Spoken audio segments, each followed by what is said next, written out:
ವಿದ್ಯಾರ್ಥಿಗಳಿಗೆ ಚಾನಲ್ಗೆ ಸ್ವಾಗತ. ಈಗ ನಿಮ್ಮ ಅರ್ಧ ವಾರ್ಷಿಕ ಪರೀಕ್ಷೆ ಸೆಪ್ಟೆಂಬರ್ 2025ರ ಅರ್ಧ ವಾರ್ಷಿಕ ಪರೀಕ್ಷೆಗಾಗಿ ಒಂದು ಹಿಂದಿ ಪ್ರಶ್ನೆ ಪತ್ರಿಕೆ ಮತ್ತು ಉತ್ತರಗಳನ್ನು ನೋಡೋಣ. ಇಲ್ಲಿ ನೋಡಿ, निम्नलिखित प्रश्नों के लिए चार चार विकल्प सुझाए गए हैं. उनमें से सर्वाधिक उचित विकल्प चुनकर उसके संकेताक्षर सहित पूर्ण रूप से लिखिए. ಅಂದರೆ ನಿಮಗೆ ಇಲ್ಲಿ 4 ಆಯ್ಕೆಗಳನ್ನು ಕೊಡಲಾಗಿದೆ. ಪ್ರತಿಯೊಂದು ಕೆಳಗೆ ಕೊಟ್ಟಿರುವಂಥ ಪ್ರಶ್ನೆಗಳಿಗೆ 4 ಆಯ್ಕೆಗಳಿವೆ. ಅದರಲ್ಲಿ ಸರಿಯಾದ ಆಯ್ಕೆಯನ್ನು ನೀವು ಬರೀಬೇಕು. ಯಾವ ರೀತಿ ಬರೀಬೇಕಂದ್ರೆ ಅದರ ಒಂದು ಸಂಕೇತಾಕ್ಷರ ಅಂದರೆ ABC ಅಂತಿದ್ದಾವಲ್ಲ, ಅದನ್ನು ಜೊತೆಗೇ ಅದನ್ನು ಬರೀಬೇಕು. ಪಾಸ್ ಕಾ ವಿರುದ್ಧಾರ್ಥ ಶಬ್ದ ನೋಡಿ, ಪಾಸ್ ಅನ್ನೋದಕ್ಕೆ ವಿರುದ್ಧಾರ್ಥ ಶಬ್ದ ಏನು? ಪಾಸ್ ದೂರ್, ಸಮೀಪ ಮತ್ತು ದೂರ. ಕನ್ನಡದಲ್ಲೂ ನಾವು ದೂರ ಅಂತೀವಿ, ನಿಮ್ಗೆ ಗೊತ್ತಿರಬೇಕು. ಲೇಖಕ್ ಶಬ್ದ ಕಾ ಸ್ತ್ರೀಲಿಂಗ ರೂಪ ಹೈ ನೋಡಿ, ಲೇಖಕ್ ಅನ್ನೋದಕ್ಕೆ ಕನ್ನಡದಲ್ಲಿ ಲೇಖಕಿ ಅಂತೀವಿ, ಆದರೆ ಇಲ್ಲಿ ಏನನ್ಬೇಕು, ಹಿಂದಿಯಲ್ಲಿ ಲೇಖಿಕಾ ಅಂತ ಅನ್ಬೇಕು. ಲೇಖಿಕಾ ಅಂತ ನೀವು ಬರಿಬೇಕು. ಕರ್ ಶಬ್ದ ಕಾ ಪರ್ಯಾಯವಾಚಿ ಶಬ್ದ ಹೈ ನೋಡಿ, ಕರ್ ಅನ್ನೋದರ ಪರ್ಯಾಯವಾಚಿ ಶಬ್ದ ಏನು? ಕರ ಅಂತಂದ್ರೇನು? ಹಸ್ತ. ಕರ ಅಂದರೆ ಹಸ್ತ ನೋಡಿ, ಕನ್ನಡದಲ್ಲಿ ಕೂಡ ನಾವು ಹಸ್ತ ಅಂತ ಹೇಳ್ತೀವಿ. ರೋನಾ ಕಾ ಪ್ರಥಮ ಪ್ರೇರಣಾರ್ಥಕ ಕ್ರಿಯಾರೂಪ ಹೈ ನೋಡಿ, ರೋನಾ ಅಳೋದು, ಅದಕ್ಕೆ ಪ್ರಥಮ ಪ್ರೇರಣಾರ್ಥ ಕ್ರಿಯಾರೂಪ ಯಾವುದು? ರುಲಾನಾ. ರೋನಾ ರುಲಾನಾ. ನಿಮ್ನಲಿಖಿತ में से ದ್ವಂದ್ವ समास का ಉದಾಹರಣ ಹೈ ದ್ವಂದ್ವ ಸಮಾಸದ ಉದಾಹರಣೆ ಯಾವುದು ಇದರಲ್ಲಿ? ದುಬ್ಲಾ ಪತ್ಲಾ.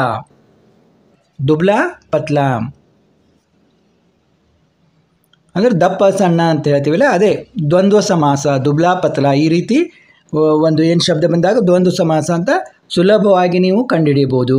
ನಿಮ್ನಲಿಖಿತ में से ಏಕವಚನ ಶಬ್ದ ಹೈ ನೋಡಿ, ಇಲ್ಲೆಲ್ಲ ತುಂಬ ಸುಲಭವಿದೆ. ಕಮರೆ, ದಾಯರೆ, ಕುತ್ತೆ, ಅಂತ ಬಂದಿದೆ. ಇಲ್ಲಿ ಪರದಾ ನೋಡಿ, ಆಕಾರ ಇದೆ. ಪರದಾ ಅನ್ನೋದು ಏಕವಚನ ಶಬ್ದ. ಪರೋಪಕಾರ ಶಬ್ದ ಮೇ ಸಂಧಿ ಹೈ ಪರ ಪ್ಲಸ್ ಉಪಕಾರ, ಅ ಪ್ಲಸ್ ಉ ಇದ್ದದ್ದು ಓ ಆಯಿತು. ಇದು ಯಾವುದು? ಗುಣಸಂಧಿ ನೋಡಿ, ಕನ್ನಡದಲ್ಲಿ ಕೂಡ ಇದೇ ರೀತಿ ಬರ್ತದೆ. ಪರೋಪಕಾರ ಅನ್ನೋದು ಗುಣಸಂಧಿ. ಆಜ್ ಕಾ ಯುಗ ಇಂಟರ್ನೆಟ್ ಯುಗ ಹೈ ನೋಡಿ, ಎಲ್ಲಿ ಹಾಕಿದ್ದಾರೆ ಅವರು? ಇಲ್ಲಿ ಒಂದು ಇದನ್ನು ಕೊಟ್ಟಿದ್ದಾರೆ. ವಾಕ್ಯ ಮೇ ಪ್ರಯುಕ್ತ ವಿರಾಮ ಚಿಹ್ನ ಹೈ ಯಾವ ವಿರಾಮ ಚಿಹ್ನ ಇದು? ಪೂರ್ಣ ವಿರಾಮ ನೋಡಿ. ಇಂಗ್ಲೀಷ್ನಲ್ಲಿ, ಹಿಂದಿಯಲ್ಲಿ ಯಾವಾಗಿದ್ರು ಪೂರ್ಣ ವಿರಾಮನ ಈ ಟೈಪು ನಾವು ಬರೀತೀವಿ, ನಿಮ್ಗೆ ಗೊತ್ತಿದೆ. निम्नलिखित में दो शब्द के सूचित संबंधों के अनुरूप तीसरे शब्द का संबंधित शब्द लिखिए ನೋಡಿ, ಕನ್ನಡದಲ್ಲಿ ಕೂಡ ಈ ರೀತಿ ಕೊಟ್ಟಿರ್ತಾರೆ.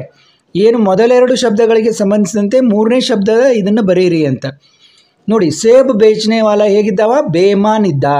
ಅವನಿಗೆ ಒಂದು ಇಮಾನ್ದಾರಿ ಅನ್ನೋದು ಇರಲಿಲ್ಲ. ಆದರೆ ರೇವಡಿ ಬೇಚನೆ ವಾಲ ಏನು? ಇಮಾನ್ದಾರ್. ಸೇಬ್ ಬೇಚನೆ ವಾಲ ಬೇಮಾನ್, ರೇವಡಿ ಬೇಚನೆ ವಾಲ ಇಮಾನ್ದಾರ್, ಅಂದರೆ ಪ್ರಾಮಾಣಿಕ ಇದ್ದ ಅಂತ. ಕಲಾಂ ಕೆ ಚಚೇರೆ ಭಾಯಿ ಶಂಸುದ್ದೀನ್. ಕಲಾಮನ ಚಚೇರೆ ಭಾಯಿ ಯಾರು? ಶಂಸುದ್ದೀನ್. ಕಲಾಂ ಕೆ ಅಂತರಂಗ ಮಿತ್ರ. ಕಲಾಂ ಕೆ ಅಂತರಂಗ ಮಿತ್ರ ಯಾರು ನೋಡಿ. ಇಲ್ಲಿ ಮುಂದೆ ಉತ್ತರಗಳು ಇವೆ, ಅವು ನಿಮಗೆ ಬರೀಲಿಕ್ಕೆ ಏನಾದರೂ ತೊಂದರೆ ಆದರೆ ಅವನ್ನು ಕೂಡ ನಾನು ತೋರಿಸ್ತೀನಿ. ಕಲಾಂ ಕೆ ಅಂತರಂಗ ಮಿತ್ರ ಯಾರು? ಅಹಮದ್ ಜಲಾಲುದ್ದೀನ್. ಯಾವ ರೀತಿ ಬರೀಬೇಕು? ಅಹಮದ್ ಜಲಾಲುದ್ದೀನ್. ಇನ್ನು ಮುಂದಿನ ನೋಡಿ, ಪಂಡಿತ್ ರಾಜಕಿಶೋರ್ ಕಿಶನ್ಗಂಜ್. ಪಂಡಿತ್ ರಾಜಕಿಶೋರ್ ಇರೋ ಸ್ಥಳ ಯಾವುದು? ಕಿಶನ್ಗಂಜ್.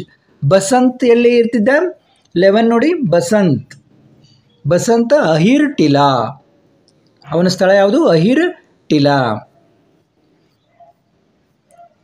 ಧರ್ಮ ಕಾ ಮೂಲ ದಯಾ. ಧರ್ಮದ ಮೂಲ ಯಾವುದು? ದಯಾ. ಪಾಪ ಕಾ ಮೂಲ ಯಾವುದು? ಅಭಿಮಾನ್. निम्नलिखित प्रश्नों के उत्तर एक एक पूर्ण वाक्य में लिखिए ಒಂದೊಂದು ವಾಕ್ಯದಲ್ಲಿ ಸಂಪೂರ್ಣವಾಗಿ ಉತ್ತರಿಸಿರಿ ಅಂತ. ಸಭಿ ಓರ್ ಕ್ಯಾ ಗೂಂಜ್ ಉಠಾ ಹೈ ಎಲ್ಲ ಕಡೆಗೂ ಯಾವುದರ ನಾದ ನಮಗೆ ಕೇಳಿ ಬರ್ತಾ ಇದೆ ನೋಡಿ. ಪ್ರಶ್ನೆ ನೋಡಿ, ಯಾವುದರ ನಾದ ಕೇಳಿ ಬರ್ತಾ ಇದೆ? ಸಭಿ ಓರ್ ಜೈ ಹಿಂದ್ ಕಾ ನಾದ್ ಗೂಂಜ್ ಉಠಾ ಹೈ ನೋಡಿ. ಈ ಎಲ್ಲ ಪದ್ಯ ಪಾಠಗಳನ್ನು ನಾನು ಮಾಡಿದ್ದೀನಿ, ಕನ್ನಡದಲ್ಲಿ ಸಂಪೂರ್ಣ ವಿವರಣೆಯನ್ನು ಹೇಳಿದ್ದೀನಿ, ನಮ್ಮ ಚಾನಲ್ನಲ್ಲಿ ನೀವು ನೋಡ್ಬೋದು. ಸಭಿ ಓರ್ ಜೈ ಹಿಂದ್ ಕಾ ನಾದ್ ಗೂಂಜ್ ಉಠಾ ಹೈ. ಇನ್ನು 14ನೇ ಪ್ರಶ್ನೆ ನೋಡಿ, ಆಧುನಿಕ ಪುರುಷನೇ ಕಿಸ್ ಪರ್ ವಿಜಯ ಪಾಯಿ ಹೈ. ಈ ಆಧುನಿಕ ಪುರುಷ ಎದರ ಮೇಲೆ ವಿಜಯವನ್ನು ಸಾಧಿಸಿದ್ದಾನೆ ಅಂತ ಕೇಳಿದ್ದಾರೆ. ನಿಮಗೆಲ್ಲ ಗೊತ್ತಿದೆ, ಆಧುನಿಕ ಪುರುಷ ನೇ ಪ್ರಕೃತಿ ಪರ್ ವಿಜಯ ಪಾಯಿ ಹೈ. ಈ ಪ್ರಕೃತಿಯನ್ನೇ ತನ್ನ ಕೈಯಲ್ಲಿ ಇಟ್ಕೊಂಡಿದ್ದಾನೆ ಆಧುನಿಕ ಪುರುಷ ಅಂತ ಕವಿ ವರ್ಣನೆಯನ್ನು ಮಾಡಿದ್ದಾರೆ. ಇನ್ನು गिलहरियों का जीवन अवधि सामान्यतः कितनी होती है?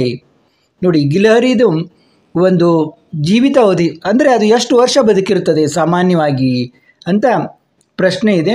ಅದರ ಪ್ರಶ್ನೆಗೆ ಉತ್ತರ ನೋಡಿ. ಸಾಮಾನ್ಯ 2 ವರ್ಷ ಹೋತಿ ಹೈ. ಎಷ್ಟು ವರ್ಷ ಬದುಕಿರ್ತದೆ ಗಿಲಹರಿ? ಕೇವಲ 2 ವರ್ಷ ಬದುಕಿರುತ್ತದೆ ಅಳಿಲು.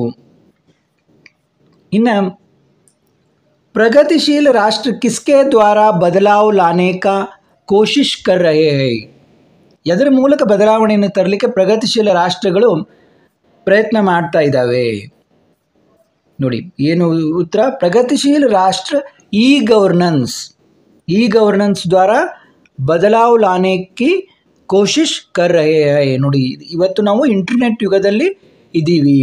ಈ ಗವರ್ನೆನ್ಸ್ ಮೂಲಕ ಬದಲಾವಣೆಯನ್ನು ತರಲಿಕ್ಕೆ ಪ್ರಯತ್ನ ಪಡ್ತಾ ಇದೆ ಪ್ರಗತಿಶೀಲ ರಾಷ್ಟ್ರಗಳು. ನೋಡಿ, ಇದು ಕೂಡ ಒಂದು, ನೀವು ಈಗ ಯೂಟ್ಯೂಬ್ ಮೂಲಕ ಈ ಪ್ರಶ್ನೆ ಪತ್ರಿಕೆ ಉತ್ತರಗಳನ್ನು ನೋಡ್ತಾ ಇದ್ದೀರಾ. ಇದು ಕೂಡ ಒಂದು ಇಂಟರ್ನೆಟ್ನಿಂದ ಸಾಧ್ಯ ಆಗಿದೆ.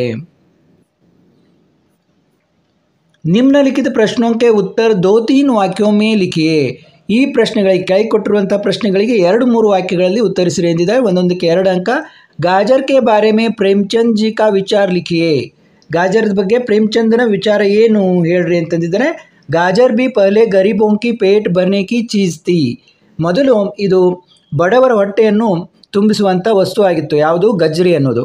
ಅಮೀರ್ ಲೋಗೋ ತೋ ಉಸ್ಕಾ ಹಲ್ವಾ ಹಿ ಖಾತೆ ಥೇ. ಈ ಶ್ರೀಮಂತ ಜನರು ಅದರ ಹಲ್ವಾ ಮಾತ್ರ ತಿಂತಾ ಇದ್ರು. ಮಗರ್ ಅಬ್ ಪತಾ ಚಲಾ ಹೈ कि गाजर से बहुत विटामिन है, इसलिए गाजर को भी ಮೇಜೋ ಪರ್ ಸ್ಥಾನ ಮಿಲ್ನೆ ಲಗಾ ಹೈ. ಅಂದರೆ ಈಗ ಗೊತ್ತಾಗಿದೆ, ಗಜ್ಜರಿಯಲ್ಲಿ ಕೂಡ ಬಹಳಷ್ಟು ವಿಟಮಿನ್ ಇದೆ, ಬಹಳ ಸತ್ವಗಳು ಇವೆ. ಆದ್ದರಿಂದ ಅದು ಕೂಡ ಈಗ ನಮ್ಮ ಒಂದು ಊಟದ ಮೇಜನ್ನು ಅಲಂಕರಿಸಿದೆ, ಅದರ ಸ್ಥಾನ ಕೂಡ ಊಟದ ಮೇಜಿನಲ್ಲಿ ಬಂದಿದೆ ಅಂತ. ಇನ್ನು 18ನೇ ಪ್ರಶ್ನೆ ನೋಡಿ. ಲೇಖಿಕಾನೆ ಗಿಲ್ಲುಕೆ ಪ್ರಾಣ ಕೈಸೆ ಬಚಾಯೆ. ಲೇಖಕಿಯವರು ಗಿಲ್ಲುನ ಒಂದು ಪ್ರಾಣವನ್ನು ಯಾವ ರೀತಿ ಉಳಿಸಿದ್ರು ಅಂತ. ಘಾಯಲ್ ಗಿಲ್ಲು ಕೋ महादेव वर्मा जी ने हौले से उठाकर अपने कमरे में लाई आबेकದು लाई. फिर रुई से रक्त पोंछकर घावों पर पेंसिलिन का मरहम लगाया. ನೋಡಿ, ಅದನ್ನು ಹಗುರವಾಗಿ ಎತ್ತುಕೊಂಡು ತಮ್ಮ ಒಂದು ಕೋಣೆಗೆ ಬಂದು ಹತ್ತಿಯಿಂದ ಅದನ್ನು ಸರಿಯಾಗಿ ಅದನ್ನು ರಕ್ತವನ್ನು ಗಾಯವನ್ನು ಒರೆಸಿ ಪೆನ್ಸಿಲಿನ್, ನೋಡಿ ಅವಾಗೆಲ್ಲ ಪೆನ್ಸಿಲಿನ್ ಒಂದು ಗುಳಿಗೆಗಳು ಬರ್ತಾಯಿದ್ವು, ಟ್ಯಾಬ್ಲೆಟ್ ಈಗೂ ಬರ್ತವೆ, ಆದರೆ ಯಾರೂ ಅಷ್ಟೊಂದು ಉಪಯೋಗ ಮಾಡೋದಿಲ್ಲ. ಆ ಟ್ಯಾಬ್ಲೆಟ್ನಿಂದ ಒಂದು ಅದನ್ನು ಪೌಡ್ರ್ ಮಾಡಿ ಅದಕ್ಕೆ ಹಚ್ಚಿ ಗಾಯಕ್ಕೆ ಹಚ್ಚಿದ್ರು ಅಂತ. ಕೈ ಗಂಟೆಗೆ ಉಪಚಾರಕ್ಕೆ ಉಪರಾಂತ್ ಉಸ್ಕೆ ಮುँह में एक बूंद पानी टपकाया जा सका. ಬಹಳಷ್ಟು ಅದನ್ನು ಉಪಚಾರ ಮಾಡಿದ ನಂತರ ಅದರ ಬಾಯಲ್ಲಿ ಒಂದು ಹನಿ ನೀರು ಹಾಕಲಿಕ್ಕೆ ಸಾಧ್ಯ ಆಯಿತು ಅಂತ. ಇನ್ನು 19ನೇ ಪ್ರಶ್ನೆ ನೋಡಿ. जलालुद्दीन अब्दुल कलाम को किन किन विषयों के बारे में बताते रहते थे.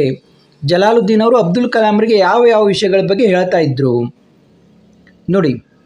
अहमद जलालुद्दीन अब्दुल कलाम जी को हमेशा शिक्षित व्यक्तियों, वैज्ञानिक खोजों, समकालीन साहित्य और चिकित्सा विज्ञान की उपलब्धियों के बारे में बताते रहते थे. ಅಂದರೆ ಒಂದು ಶಿಕ್ಷಣ ಪಡೆದಂಥ ಮಹಾನ್ ವ್ಯಕ್ತಿಗಳು ಮತ್ತು ವೈಜ್ಞಾನಿಕ ಸಂಶೋಧನೆಗಳು ಮತ್ತು ಆಗಿನ ಕಾಲದಲ್ಲಿ ಇರುವಂಥ ಒಂದು ಸಮಕಾಲೀನ ಸಾಹಿತ್ಯ ಮತ್ತು ಚಿಕಿತ್ಸೆಗೆ ವಿಜ್ಞಾನದಲ್ಲಿ ಆಗಿರುವಂಥ ಒಂದು ಏನೇನು ಈಗ ಆವಿಷ್ಕಾರಗಳಾಗಿವೆ, ಏನೇನು ಉಪಲಬ್ಧ ಇವೆ, ಸಿಗ್ತಾ ಇವೆ ಅನ್ನೋದ್ರ ಬಗ್ಗೆ ಎಲ್ಲ ಅಹಮದ್ ಜಲಾಲುದ್ದೀನು ಅಬ್ದುಲ್ ಕಲಾಮರಿಗೆ ಹೇಳ್ತಾ ಇದ್ರು ಅಂತ.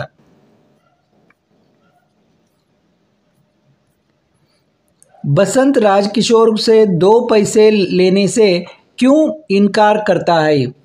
ಅವನು 2 ಪೈಸೆಯನ್ನು ಇಸ್ಕೊಳ್ಳಿಕ್ಕೆ ಯಾಕೆ ಆತ ಒಲ್ಲೆ ಅಂದ ಬಸಂತ ಅಂತ. ರಾಜ್ಕಿಶೋರ್ರಿಂದ ಯಾಕೆ ಆತ ದುಡ್ಡು ಇಸ್ಕೊಳ್ಳಿಲ್ಲ. ಕ್ಯೋಂಕಿ ಬಸಂತ್ ಇಮಾನ್ದಾರ್ ಅವ್ರ ಸ್ವಾಭಿಮಾನ್ ಲಡ್ಕಾ ಥಾ. ಆತ ತುಂಬ ಪ್ರಾಮಾಣಿಕ ಆಗಿದ್ದ ಮತ್ತು ಸ್ವಾಭಿಮಾನದಿಂದ ಕುಡಿದ್ದ ಅಂತ. ಬೀಕ್ ನಹಿ ಲೇನಾ ಚಾತಾತ. ಅವನು ಭಿಕ್ಷೆಯನ್ನು ತೆಗೆದುಕೊಳ್ಳಿಕ್ಕೆ ಅವನು ಒಪ್ತಾ ಇರಲಿಲ್ಲ. ಮುಫ್ತ್ ಮೇ ದಿಯೇ ಪೈಸೆ ಕೋ ಬಸಂತ್ ಬೀಕ್ ಸಮಜ್ತಾ ಹೈ. ಯಾವುದೇ ವಸ್ತು ನಮಗೆ ದುಡ್ಡು ಯಾರಾದರೂ ನಮಗೆ ಪುಕ್ಕಟೆ ಕೊಟ್ಟರೆ ಅದನ್ನು ಭಿಕ್ಷೆ ಅಂತ ತಿಳ್ಕೊತಿದ್ದ.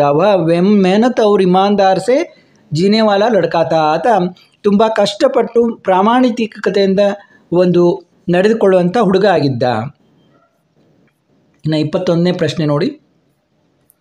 ಮಾತೃಭೂಮಿ ಕೆ ಪ್ರಾಕೃತಿಕ ಸೌಂದರ್ಯ का वर्णन कीजिए. ಮಾತೃಭೂಮಿಯ ಒಂದು ಪ್ರಾಕೃತಿಕ ಸೌಂದರ್ಯವನ್ನು ವರ್ಣಿಸಿರಿ ಅಂತ ಅಂದಿದ್ದಾರೆ ನೋಡಿ. ಮಾತೃಭೂಮಿ ಕೆ ಖೇತ್ ಹರೇ ಬರೇ ಹೈ. ಮಾತೃಭೂಮಿಯಲ್ಲಿ ಈ ಒಂದು ಹೊಲಗಳು, ಭೂಮಿ ಹರೇ ಬರೇ ಹೈ ಅಂದರೆ ಎಲ್ಲ ಸಮೃದ್ಧವಾಗಿದೆ, ಹಸಿರಿನಿಂದ ತುಂಬಿದೆ ಅಂತ. ಮಾತೃಭೂಮಿ ಕೆ ವನ ಉಪವನ ಫಲ ಫೂಲೋ ಸೆ ಬರೇ ಹುಯೇ ಹೈ. ಈ ಮಾತೃಭೂಮಿಯ ಒಂದು ವನ ಉಪವನ ಅಂದರೆ ಏನು ನಾವು ಗಾರ್ಡನ್ ಅಂತ ಹೇಳ್ತೀವಲ್ಲ, ಇದೆಲ್ಲ ಹೂವು ಹಣ್ಣಿನಿಂದ, ಫಲ ಫುಲೋಂಕೆ ಸೆ ಬರೇ ಹುಯೇ ಹೈ, ಹೂವು ಹಣ್ಣಿನಿಂದ ತುಂಬಿದೆ ಅಂತ. ಮಾತೃಭೂಮಿಗೆ ಅಂದರ್ ಖನಿಜೋಂಕ ವ್ಯಾಪಕ ಧನ ಬರಾ ಹುವಾ ಹೈ. ಈ ನಮ್ಮ ಮಾತೃಭೂಮಿಯಲ್ಲಿ ಅಂದರೆ ನಮ್ಮ ದೇಶದಲ್ಲಿ ಅನೇಕ ಖನಿಜಗಳು, ನೆಲದಲ್ಲಿ ಭೂಮಿಯಲ್ಲಿ ಅನೇಕ ಖನಿಜಗಳ ಸಂಪತ್ತು ಇದೆ ಅಂತ ನಿಮ್ಗೆ ಗೊತ್ತಿರಬೇಕು. ಎಲ್ಲ ಹೆಚ್ಚು ಒಂದು ಬಂಗಾರ ಮೊದಲಾಗಿ ಎಲ್ಲ ಖನಿಜಗಳು ಭೂಮಿಯಲ್ಲಿ ದೊರೆಯುತ್ತವೆ. ದಿನಕರ್ ಜಿ ಕೆ ಅನುಸಾರ ಮಾನವ ಕಾ ಸಹಿ ಪರಿಚಯ ಕ್ಯಾ ಹೈ. ದಿನಕರ್ ಜಿ ಅವರ ಪ್ರಕಾರ ಮಾನವನ ಒಂದು ಸರಿಯಾದ ಪರಿಚಯ ಯಾವುದು ಅಂತ. ಆಜ್ ಮಾನವನೇ ಪ್ರಕೃತಿಗೆ ಉನ್ಕೆ ಸ್ವಲ್ಪ ಇಲ್ಲಿ ನಂಬರ್ ಇದಾಗಿವೆ ನೋಡಬೇಕು. ಇದು 22 ಉತ್ತರ ಇಲ್ಲಿದೆ ನೋಡಿ. आज मानव ने प्रकृति के अनेक तत्वों को अपने नियंत्रण में रख लिया है. वारी, विद्युत और भाप अपनी इच्छानुसार उपयोग कर सकता है. अपनी आज्ञानुसार पवन के ताप को भी बदल सकता है. ನೋಡಿ, ಇಂದು ಮನುಷ್ಯ ಎಲ್ಲದರ ಮೇಲೆ ತನ್ನ ಒಂದು ನಿಯಂತ್ರಣವನ್ನು, ಪ್ರಕೃತಿ ಮೇಲೆ ತನ್ನ ನಿಯಂತ್ರಣವನ್ನು ಸಾಧಿಸಲಿಕ್ಕೆ ಪ್ರಯತ್ನಿಸ್ತಾ ಇದ್ದಾನೆ. ಅದರಿಂದ ನಾವೀಗ ನೋಡಿ ಸೋಲಾರು ಮತ್ತು ನೀರಿನಿಂದ ವಿದ್ಯುತ್ತನ್ನು ಇದನ್ನು ಮಾಡ್ತೀವಿ. ಈ ರೀತಿ ಅನೇಕ ಉಪಯೋಗಗಳನ್ನು ಮಾಡಲಿಕ್ಕೆ ನಮಗೆ ಸಾಧ್ಯವಾಗಿದೆ. ಮತ್ತು ಗಾಳಿಯಿಂದ ಕೂಡ ನಾವು ಒಂದು ಎಲೆಕ್ಟ್ರಿಕ್ ಇದನ್ನು ಉತ್ಪನ್ನ ಮಾಡಲಿಕ್ಕೆ ಸಾಧ್ಯ ಆಗಿದೆ. ನೋಡಿ 23ನೇ ಪ್ರಶ್ನೆ ನೋಡಿ 23. शनि सौर मंडल का सर्वाधिक सुंदर ग्रह है कैसे. टाइटन के बारे में लिखिए. ನೋಡಿ, ಶನಿ ಸೌರಮಂಡಲದ ಅತ್ಯಂತ ಸುಂದರವಾದ ಗ್ರಹ ಅಂತ ಹೇಗೆ ಹೇಳ್ತೀರಾ, ಮತ್ತು ಟೈಟನ್ ಬಗ್ಗೆ ಹೇಳಿರಿ ಅಂತ ಹೇಳಿದ್ದಾರೆ. ಶನಿ ಗ್ರಹಕ್ಕೂ ಪ್ರಕೃತಿ ನೇ ಉಸ್ಕೆ ಗಲೆ ಮೇ ಖೂಬ್ಸೂರತ್ ಹಾರ್ ಡಾಲ್ ದಿಯೇ ಹೈ. ನೋಡಿ, ಶನಿ ಗ್ರಹದ ಚಿತ್ರವನ್ನು ನೋಡಿರ್ಬೇಕು ನೀವು. ಅದರ ಸುತ್ತ ಒಂದು ಇದಿದೆ, ಹಾರದ ಹಾಗೆ ನಮಗೆ ಕಾಣ್ತಾ ಇದೆ ಕವಿಗೆ. ಶನಿಕೆ ಇನ್ वालयों या कंकड़ों ने इस ग्रह को सौरमंडल का सबसे सुंदर एवं मनोहर ग्रह बनाया है. ಆ ಒಂದು ಕಂಕಣ ಇರೋದ್ರಿಂದ ಶನಿ ಗ್ರಹಕ್ಕೆ ಇದು ತುಂಬ ಸೌರಮಂಡಲದಲ್ಲಿ ತುಂಬ ಸುಂದರವಾದ ಗ್ರಹ ಕವಿಗೆ ಕಾಣ್ತಾ ಇದೆ. ಅಥವಾ टाइटन सौरमंडल का सर्वाधिक महत्वपूर्ण और दिलचस्प उपग्रह है. टाइटन हमारे चंद्र से भी काफ़ी बड़ा है. इसका व्यास ನೋಡಿ 5150 ಕಿಲೋಮೀಟರ್ ಹೈ. ಅಷ್ಟೊಂದು ದೊಡ್ಡದಿದೆ ಅಂತ. ನಮ್ಮ ಚಂದ್ರನಕ್ಕಿಂತ ಈ ಟೈಟನ್ ತುಂಬ ದೊಡ್ಡದಿದೆ. ಇದೊಂದು ಮಹತ್ವಪೂರ್ಣ ಗ್ರಹ ಅಂತ ಹೇಳ್ತಾ ಇದ್ದಾರೆ. ಇನ್ನು 24ನೇ ಪ್ರಶ್ನೆ ನೋಡಿ. महात्मा गांधी जी का सत्य की शक्ति के बारे में क्या कहना है. शनि का निर्माण किन गैसों से बना है.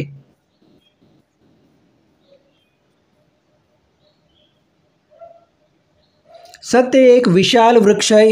उसका जितना आदर किया जाता है उतने ही फल उसमें लगते हैं.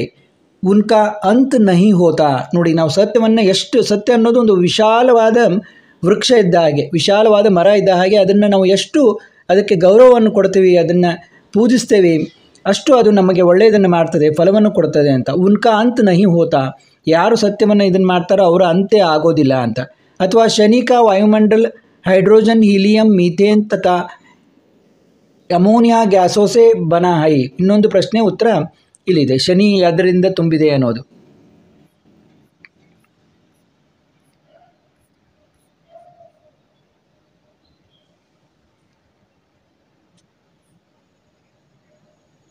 ಇನ್ನು ನಿಮ್ನಲಿಖಿತ ಪ್ರಶ್ನೋಕ್ಕೆ ಉತ್ತರ 3-4 ವಾಕ್ಯೋं में लिखिए. ಇದನ್ನು ಮುಂದಿನ ವಿಡಿಯೋದಲ್ಲಿ ನೋಡೋಣ.